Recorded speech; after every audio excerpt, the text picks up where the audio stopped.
Hello and welcome to the latest episode of Off the Fence. This is your go-to weekly jump show and it is sponsored by BOYLESPORTS. And on that note, do stay tuned because we have more price boosts coming your way courtesy of BOYLESPORTS, and of course they are in relation to all the jump racing action we're going to be discussing over the next half an hour or so. And there's been a lot to get through, hell of a weekend of sport that we got to enjoy, and I'm looking forward to dissecting it with, as always, Barry Geraghty and Tony Keenan. Tony, how are you? Did you go racing this week? What were your movements this weekend over there in Ireland? I did, yeah. I was at Navan on Saturday. Geez, a magnificent crowd there. It had a real festival feel to it. Now, I know these couple of festivals these week, maybe they're a little bit makey-uppy festivals, and just because you call it a festival doesn't mean it is a festival, but it definitely felt now really rocking now on Saturday. And I think on Sunday it was even more so. Barry was telling me beforehand there were, I think it got to a point, the car park in Navan, which I've never seen anywhere near full, was full, and they're busting them in from the local GAA club to get them to the track. So that's a brilliant achievement from them, and fair play to them to make such a success of it the first year, with the weather not always playing ball. So hopefully they'll be fit to kick on from here.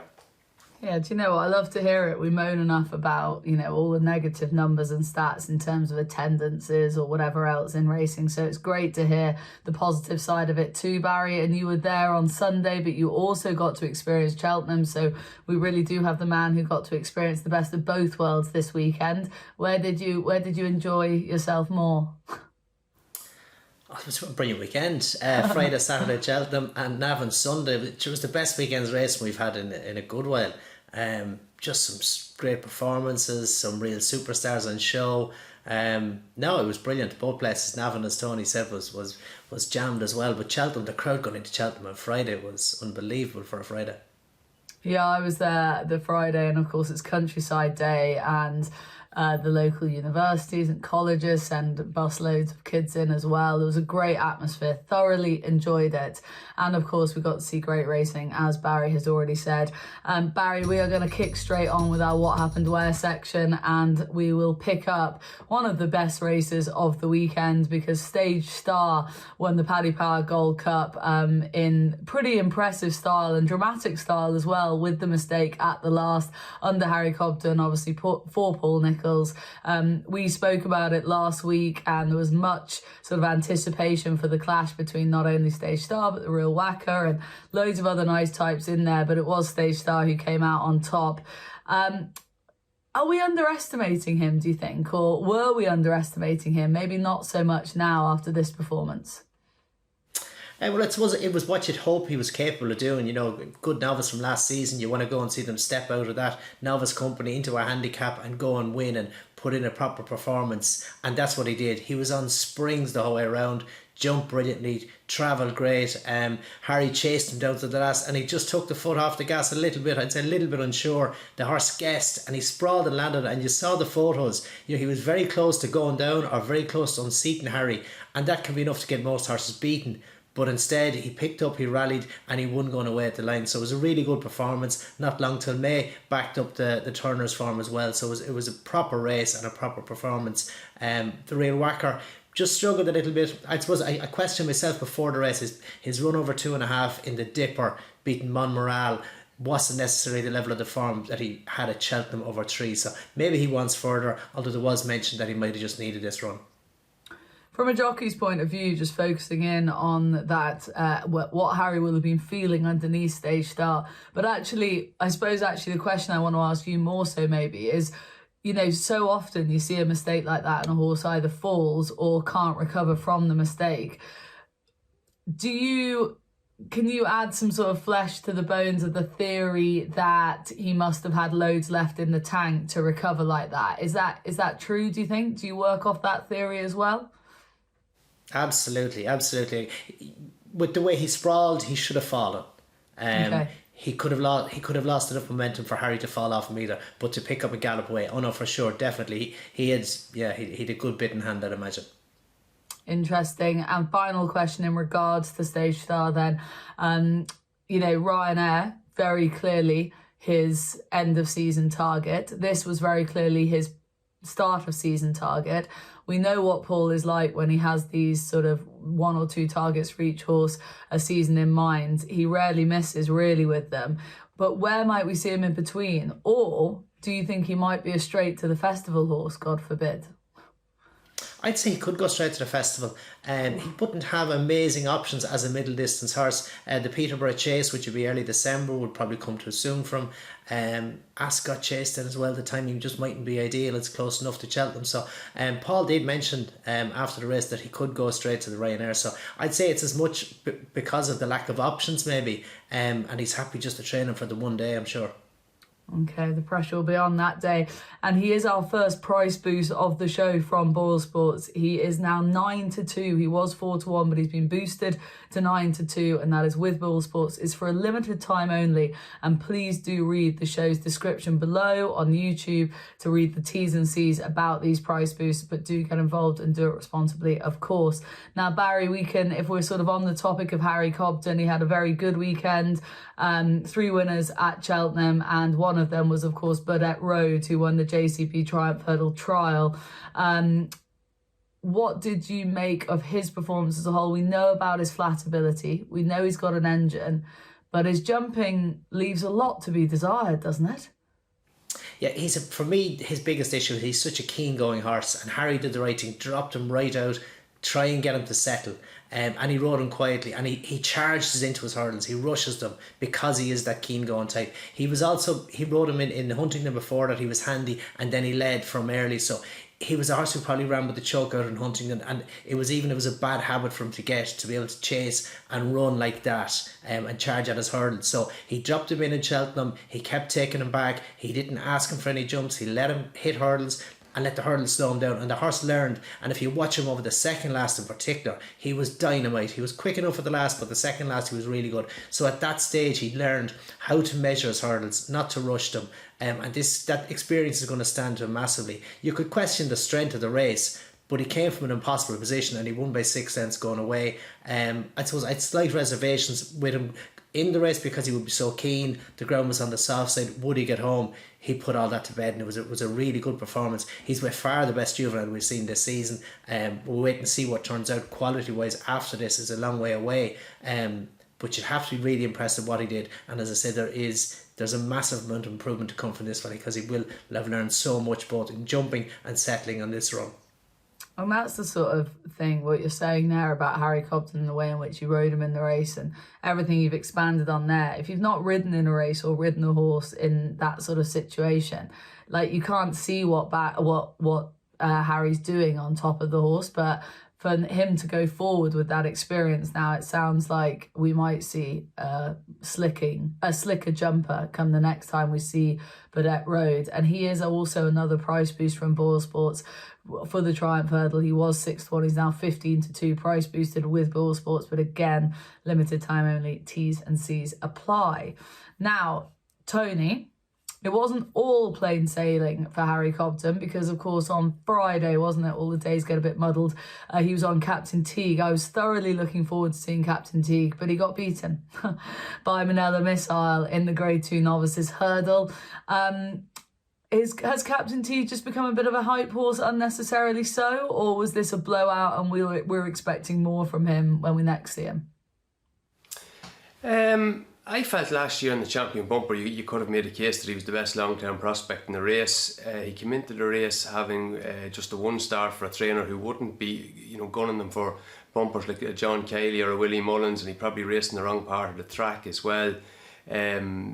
So my biggest thought after the race was, is this Champion Bumper form a little bit suspect? I know there are winners that have come out of it, plenty of winners, but they are of races that they really have to be winning maiden hurdles and novice hurdles at short price. I think it just so may have finished up last season that a lot of the very good bumper horses finished up not going into the Champion Bumper. Like, you have the list here: Tully Hill, Firefox, Ballybourne, Mirror West, Eel Atlantic, Stellar Story, Farranilly. They all missed that race to run kind of at Fairy House and Punchestown and places like that. So I just wonder, did the Champion Bumper draw the absolute best this season? In fact, the fail, I suppose, it didn't exactly enhance it on Sunday. Didn't run terribly, but you would like to see him win it if you're really a fan of that form.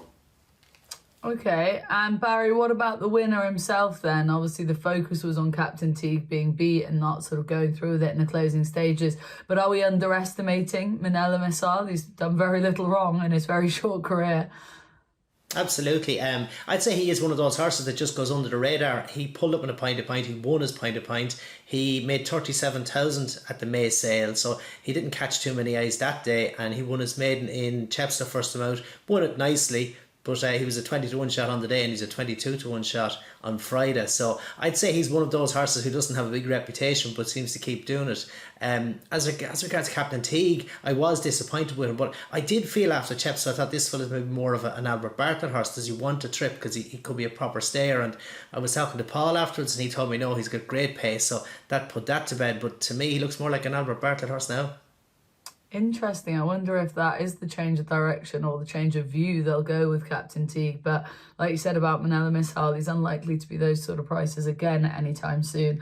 Barry, I'll just stick with you briefly and Friday briefly at Cheltenham, because of course the cross-country chase garnered a lot of interest. It was sort of teed up as a clash between Galopin again and Delta Work. Obviously both of those not in the places, and Foxy Jack's winning it for Mouse Morris with a Cheltenham winner again in the winner's enclosure. And I saw a shot of his celebration when the horse won, and it was just like this tiny little, I don't even know, it wasn't even a celebration, to be honest. Cool customer. He's been round the block a few times, Mouse Morris, but great to see him with a Cheltenham winner. Absolutely, and obviously backing up from the Charlie Hall. But no, brilliant performance. But he did it the hard way. His jumping can be a little bit hit and miss and can catch him at times, but when he gets it together, he is a very good horse. Late Night Call came to beat him, and he pulled out and went again. So he had a good bit more in the tank. Now, where he goes from here, I'm not so sure. There's talk he could go for the big chase in Leopardstown at Christmas over 3 mile. He's obviously stepping up in company there. He'll need to improve. But if he wasn't to go that route, he could be a real Grand National prospect. So he has options. But I just love the way how he finished out his race when he looked as if he was going to be possibly collared after going a strong pace. Okay, so we're giving Foxy Jacks a positive shout then. Tony, let's flip over to the graded action at Navan on Saturday. A few graded races there, and we will start with Bob Olinger, who was back in business in the winner's enclosure, beating Zanahir in the Liz Mullen hurdle. And I don't know what to make of this form. Like, I honestly just am so untrusting in Bob Olinger these days. So if you could put my mind at ease, do we believe this form? I'd credit the trainer a big time with getting him back to, I suppose, some level of form. I thought he made an awful mistake running him at Punchestown the year after he won the chase at Cheltenham, and I'd say, looking back on that, they learned from that last season. Things hadn't really worked out brilliantly. He went in ace, I think, for his third run the season in January. It was a bit disappointing, and just decided they were going to leave him off, and he has come back looking a little bit more straightforward than he did last season. I also think Rachel Blackmore learned from her ride in the race last year. She was at pains to arrive quite late on the scene. It actually struck on very early last year in a much more strongly run race. I suppose the problem is, or the concern is, that this race here was very steadily run. I would say he was fairly to very straight for this race. He's kind of horse coming back, hadn't been off since January. You nearly couldn't but have him ready. Rob could have obviously been aiming a lot of the horse at the early part of the season at these few days. He was also getting a lot of weight from Home by the Lee, so I'm not sure where you would go with him next. He has no entries. He wasn't put in Fairy House. The Leopardstown entries aren't out yet. There's no 2.5 mile race in Leopardstown at Christmas. Would they think maybe keeping him to 2.5? The Real Kill hurdle at Cheltenham New Year's Day. There's a Tara hurdle back in Navan in February time, maybe on to entry after that. Like, I've been thinking for a while, actually. I know this is not going to happen. They should try him on the flat at some stage. Early flat season, late flat season. I think he's very fast. His hurdling isn't always the greatest. They did it quite successfully with Jason the Militant, a similar type of horse, before he acts well on the kind of ground he'd be getting at those time of years. But Rob could just, I don't think they've any real appetite for the flat at all. I looked there, I think they only had 4 or 5 runners in the Irish flat in the last 5 years or so. So I don't know if that appetite is there. The horse that I thought ran really well in an unsuitable race was Home by the Lee. I don't think making his running at a slow pace is ever really going to suit him. He's given a Grade 1 penalty away to 2 horses that I suspect were very fit. I also thought, like, I can't just remember exactly where he finished in Stayers hurdle last year. He was just outside the places, but he absolutely halved the last hurdle first time round. Like, it really should have been a race ending mistake. He did very well to get back into it. So a case for making that he should have been definitely in the frame in the Stayers last year. I presume this will tee him up really well for Leopardstown at Christmas, and I think he'd be definitely one to keep in mind for that race over 3 miles. I think it's on the 28th of December. Okay, home by the league, getting a positive nod from Tony then. Barry, for what it's worth, Bob Olinger was cut for the Stayers Hurdle, is now 20-1 with BOYLESPORTS for the Stayers Hurdle. But as Tony's outlined there, it's hard to know where they'll go with him next and what sort of his targets will be this season. Yeah, well, there was a good bit of confidence with connections going into the race that he was maybe backed himself, and I thought he looked back to himself. Ground wouldn't have been ideal, and I thought he put in a good performance. I would agree with Tony on home by the league, ran a brilliant race, given £9 to the first 2 on his first run of the season. Xanair obviously had the benefit of the run, but they set a good standard, and I think Bob Olinger put in a big performance. I gather there's a strong possibility that the Rail Keel could be his next option, and then possibly see from there. But I was really impressed by him. Obviously last year was a struggle, but I think we saw some of the old Bob Olinger back. And he has that sort of, when he's good, you know, I still can't get out of my head what he did to Bravemansgame all those, well, a couple of seasons back in that you know, the Cheltenham Festival win when he went past him. And obviously Bravemansgame has developed since then and things haven't gone right for Bob Olinger, but I'd love to see him back to something near his very best. Tony, we'll come back to you for the Fortria Chase. Obviously Captain Guinness winning this. A quickfire double for Henry de Bromhead and Rachel Blackmore, and he's a star of a horse, but does he have any more scope, I guess? Can he win a Grade 1 at a decent level against proper opposition, or is he limited? Well, I think the form book says he's limited. He jumped brilliantly again here on Saturday. Like, when he turns up in graded chases that aren't Grade 1s, he wins. Like, I think he's won his last 4 of those and won the 4 of them fairly easily, and again with a penalty on Saturday. I see Henry de Bromhead, I think this was before the race, he was mentioning he thinks he doesn't really like Leopardstown.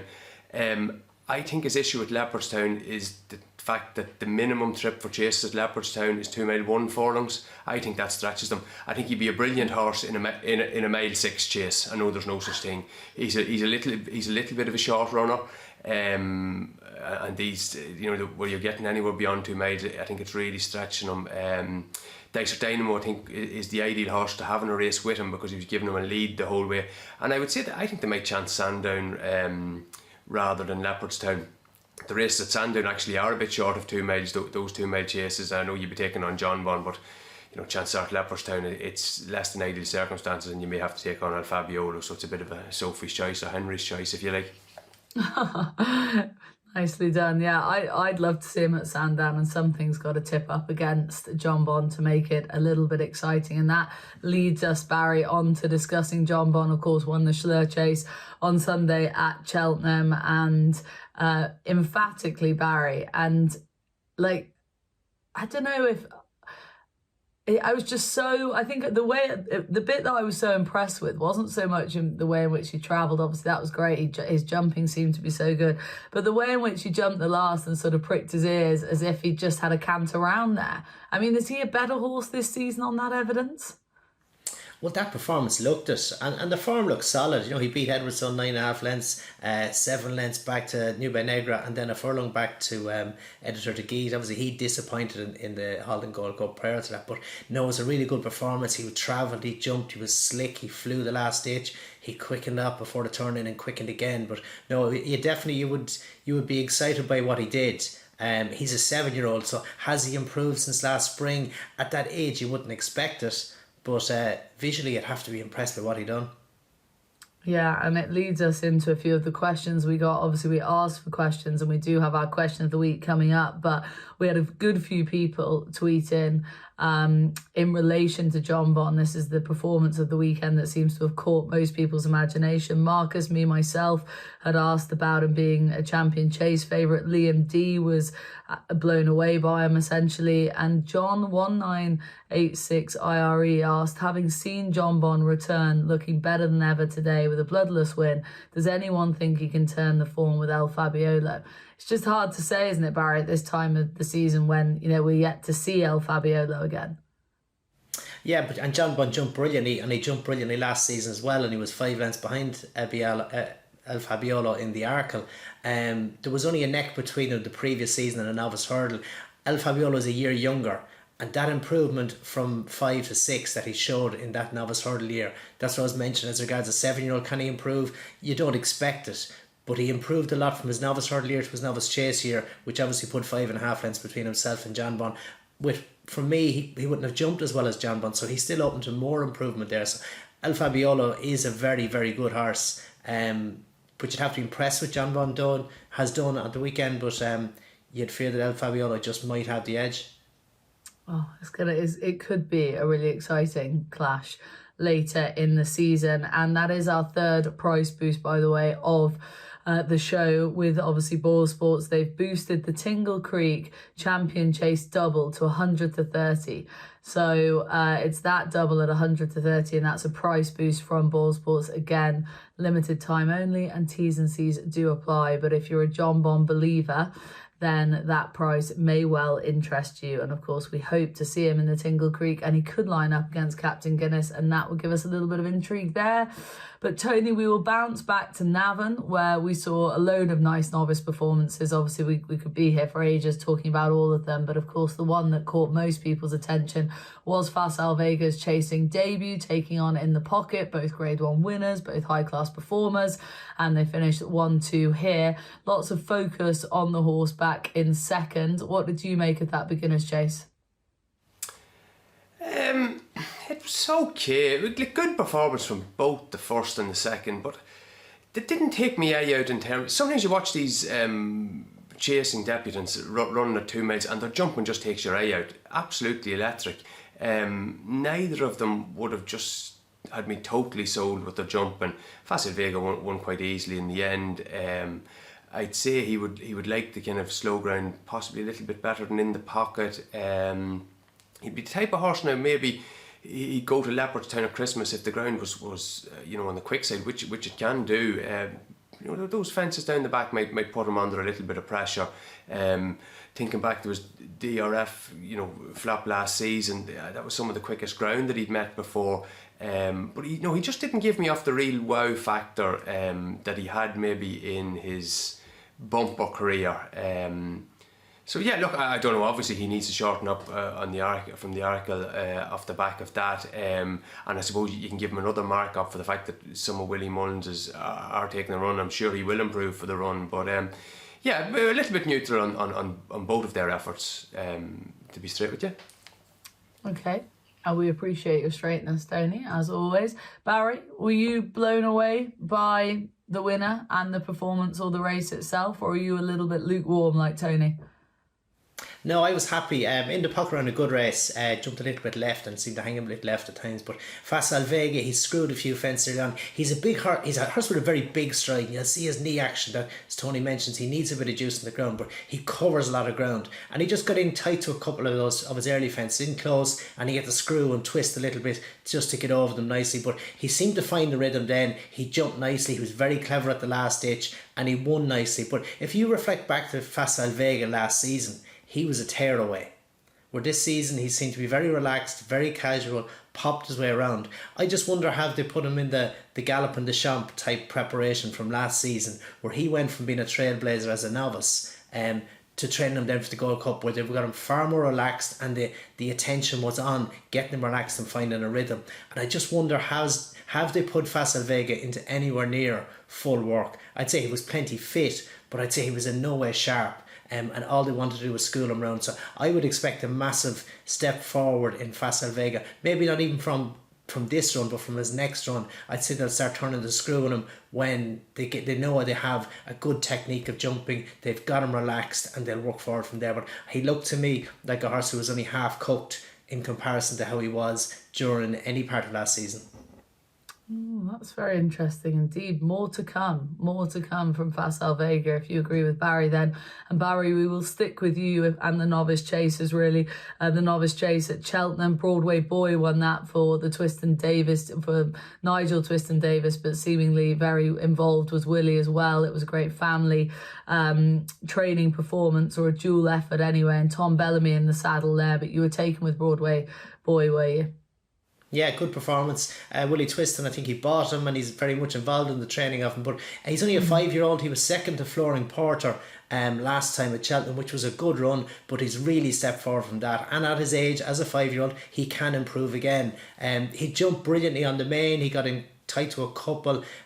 Tom gave him extra effort at the ditch and he just made it, but he still haven't made that mistake. So many horses would lose their confidence. He would only ping the next, and away he went, and he galloped away at the line. So he's a horse, I think, who can really go places, and it was a brilliant performance, and just good to see the Twistons with a smart horse again. Yeah, and like you say, he looked to be thoroughly enjoying himself out there. Tony, we need to talk about Sunday. The Troytown, obviously won by Gordon Elliott, Danny Gilligan in the saddle with Cocoa Beach, but lots of controversy in leading up to the race in regards to this whole 15 runners debacle. Should one trainer be able to have so many runners in one race?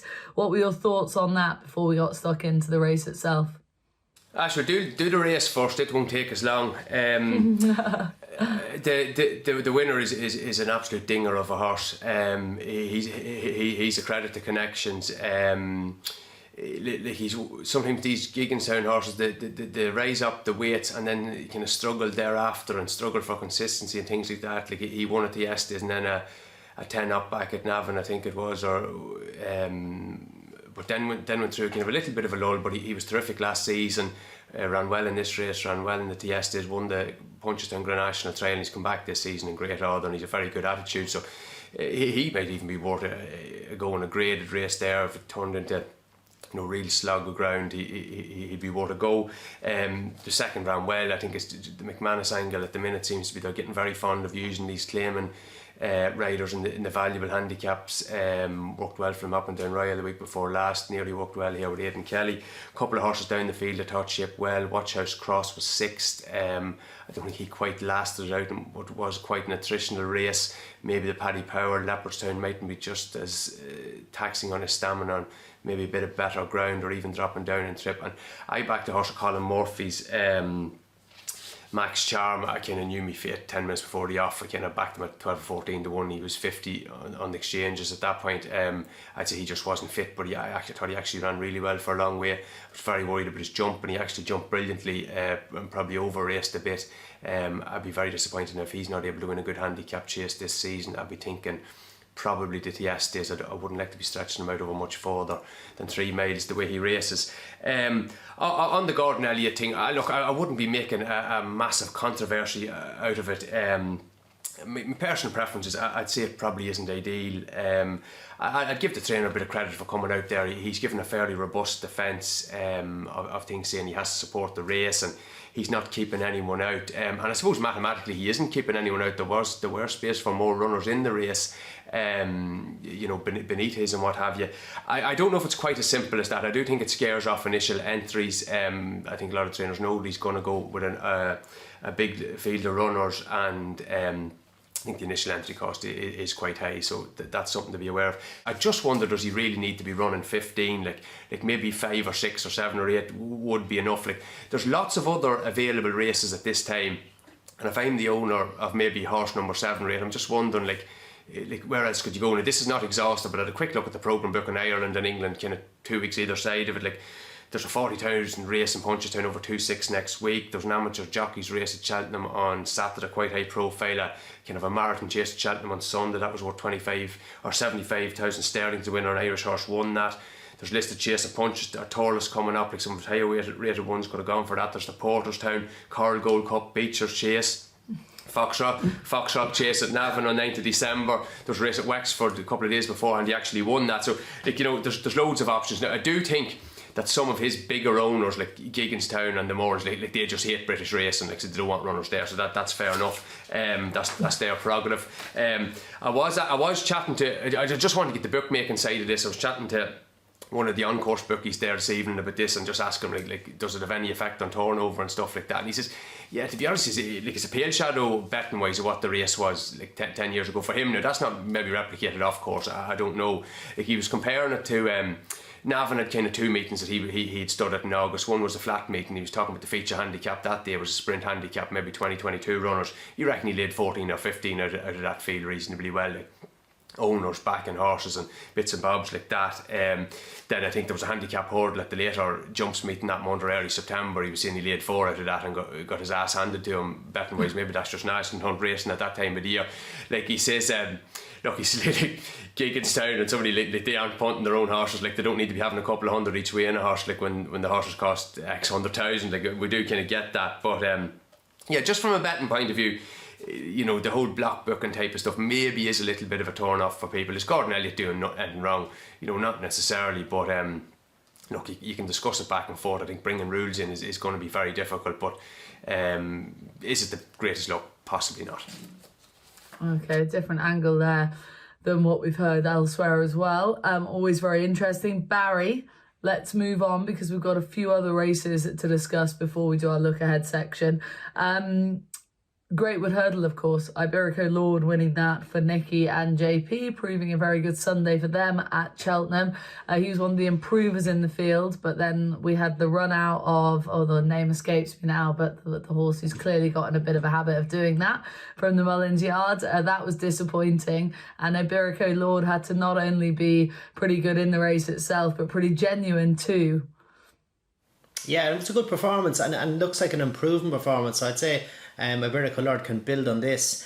Look, where the runner-up ran a good race, went a good gallop, and only one horse got past it. Lucia travelled nicely, just couldn't find again. Maybe slightly better ground, or the fact it was only 15 days since Weatherby might have just taken the edge. But she ran a good race. Only Time Matters, I think it was, he ducked out. 7-2 favourite. Had done that previously in Cork as well, so not the first time it's done it. So obviously has a tendency, and would have been costly for anyone who had a bit of the 7-2 or whatever was offered bigger than that. Yeah, absolutely. A disappointing result for the favourite backers in the Greatwood. But Iberico Lord wins that. As I said, a good weekend for Nicky and JP. Tony, last mention to you because, as I said before, there was loads of nice novice performances over in Ireland in the last 7 days, as you'd expect at this time of year. Maybe none more so than the likes of American Mike, Factor File in there. But I know you wanted to mention Stella Story, among others, who won that maiden hurdle at Navan on Saturday. Yeah, I think I'd put Stellar Story at the top of the list. Not wildly impressive, but I don't think he's ever the type of horse to do that. Both his bumper wins came by narrow margins. He seems a horse with a particularly good attitude. He's the type of horse Gordon Elliott does very well with. He got beaten first time out last year, well beaten, and so from the win first time out this year I thought was a good sign. He's only going to be better over further.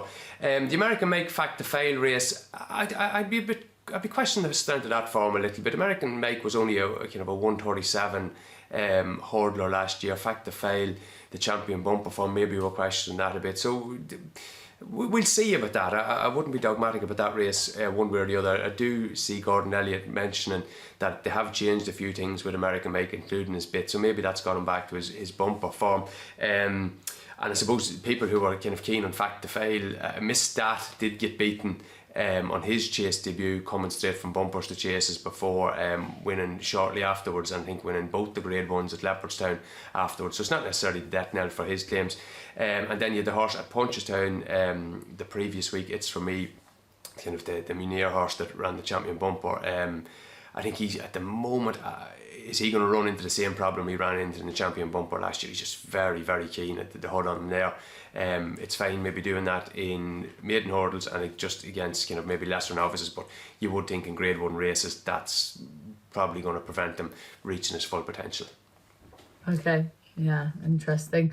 Right, that about wraps up what we are looking back section of the show, and we're about to do a little bit of a look forward. Of course, we've got Haydock to look forward to over here in the UK anyway, but before we do that, we're bringing back question time. We asked for your questions on social media on Sunday night, and we got a good few in, and of course we do have the BOYLESPORTS £20 or euro free bet to offer, and so this week it goes to RL Racing 90, who put in this question, and I'm going to pitch it to Barry. Very simple, very straight up. Which winner from the November meeting do you think has the best chance of winning at the festival in March, Barry? Well, Jonbon probably would be some people's choice, but he'll have to deal with El Fabiolo. Burdett Road, I thought he was, as I mentioned earlier, I thought very impressive. We're not sure what he'll meet come March, but he's by far and away the best juvenile at the minute. Okay, I think that answer might surprise a few people, but good to have it. So I think it's Richard Long Racing. The At The Races social media team will be in touch with you so that you can collect your BOYLESPORTS £20 free bet. Please use it wisely, maybe on Burdett Road. Let's move on to the preview part of our show, guys. Just a few races, obviously, to look at because we record this on a Monday night, so it's very ahead of the weekend's action. But Tony, over in Ireland, we get to have the John Durkan. I'm not entirely sure who'll line up, but Galopin des Champs is up at the top of the market if he was to show up. Fast or Slow in there, Blue Lord, Facile Vega, Appreciate It, all these horses priced up. Who do we expect to see line up, and is it Galopin des Champs for the taking? Well, I suppose we expect to see the first two you mentioned there, Galopin des Champs and Fast or Slow. The latter is the one I'm most interested in seeing. I just want to see is this Punchestown form of his through. The race did set up well for him on that occasion. I think Galopin des Champs moved on kind of from 4 out, 5 out, and kind of made a race with Bravemansgame quite early, and Vialan I think wasn't too far behind them, and she just haven't sat a bit off them with Fast or Slow, and then came with a late run, but he never seemed to panic, and the horse made up his ground reasonably quickly to get there leading the last. So I suppose the thing from that race is he did look like quite a strong stayer at 3 miles, so is he going to cope with coming back to 2.5 as well, and the trainer is a bit worried about the ground. I was also listening to Martin Brazel and Nick Luck there today, and it does sound like Leopardstown at Christmas is the big game, so I was hoping to get a few answers on this, but I'm just wondering, are we going to have to wait till Christmas? But he is a horse I would like, because I think he's only had 5 chases, and to be honest, like the 2 initial runs he had for Martin Brazel last season don't count at all. Like, he's just a complete and utter target trainer. I think he had 15 winners or something in 2023 maybe,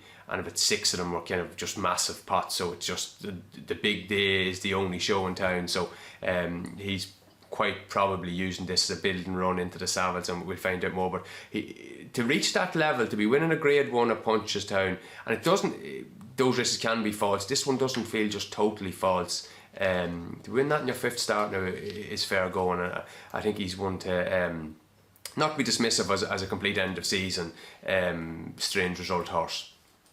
Yeah, it's interesting that it's just so easy, and for us doing this sort of job and for punters out there to just just sort of lean into the idea that the horse is in behind Bravemansgame, and of course Galopin des Champs didn't underperform that day. Barry, just a quick word from you on Fast or Slow. Where would your opinion lie with that? Do you think that Punchestown form is somewhat believable at to a point, or do you think that we're clutching at straws there with Fast or Slow? No, I'd say to a point. It was a good performance by the horse, but I'm not sure Galopin des Champs had got over his run at Cheltenham.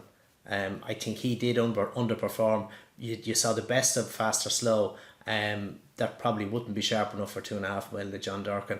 But I'd say he is a very good horse, Fast or Slow. But to me, I think Galopin des Champs, we just didn't see him at his best in Punchestown.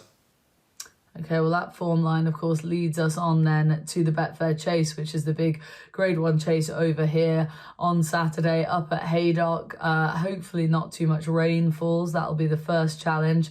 And we've just got 6 in it at the moment. Protektorat is the favourite up at the top of the market. Bravemansgame is in there. Shishkin is in there. That's really the 3 horses that the market is focused on, and rightly so. Royal Pagaille and Corrick Rambler potentially too.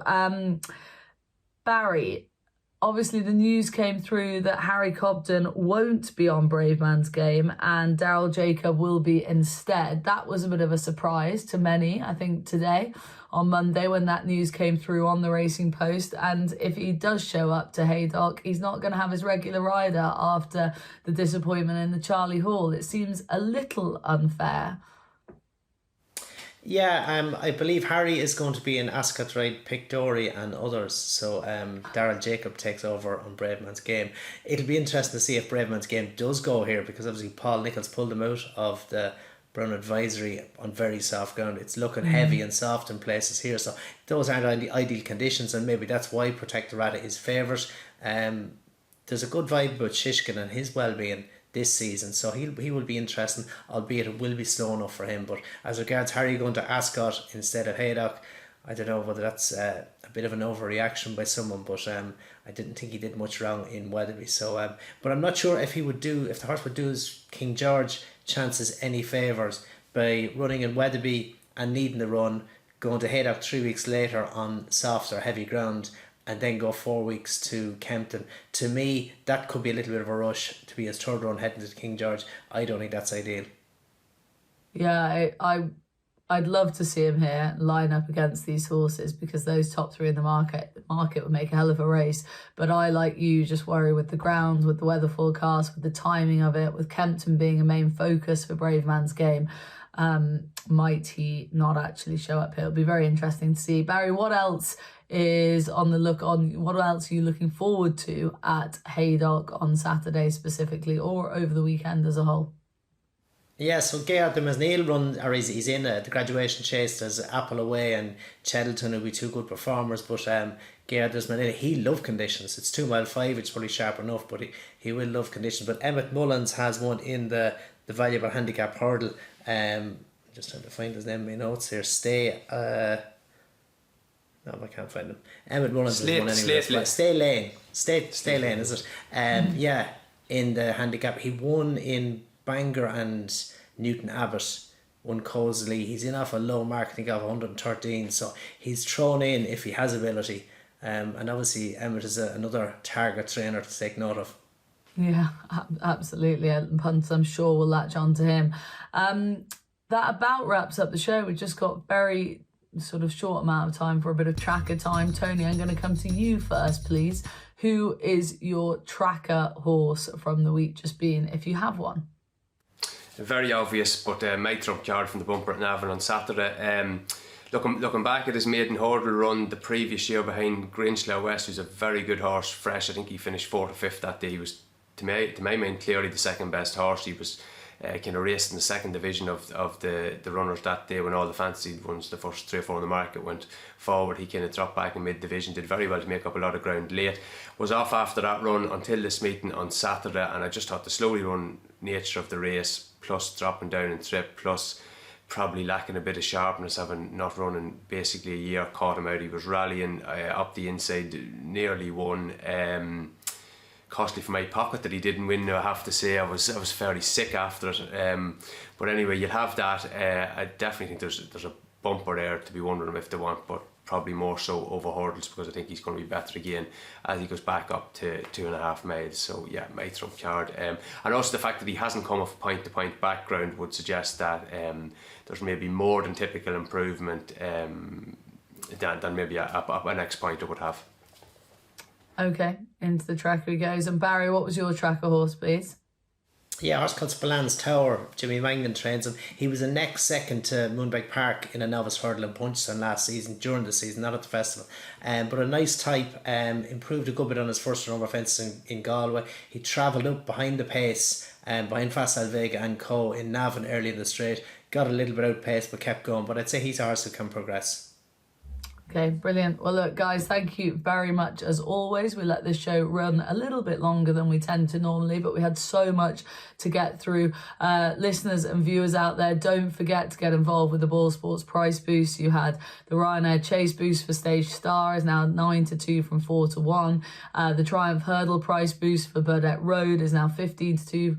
And that we also had the double for Jonbon, the price boost for the Tingle Creek and the Champion Chase, now 100-30 So do get involved with those, but don't forget, limited time only. Read the T's and C's in the show's description. Also, do get involved. We are reading all of your comments and your feedback. We much appreciate it. And next week, we will also have another free bet to give away, as well as dissecting all the races we've just discussed, the John Durkan, all the action from Haydock as well. So we will have plenty to get through. But for now, thank you very much for watching, for joining us. That was Off the Fence, brought to you by BOYLESPORTS.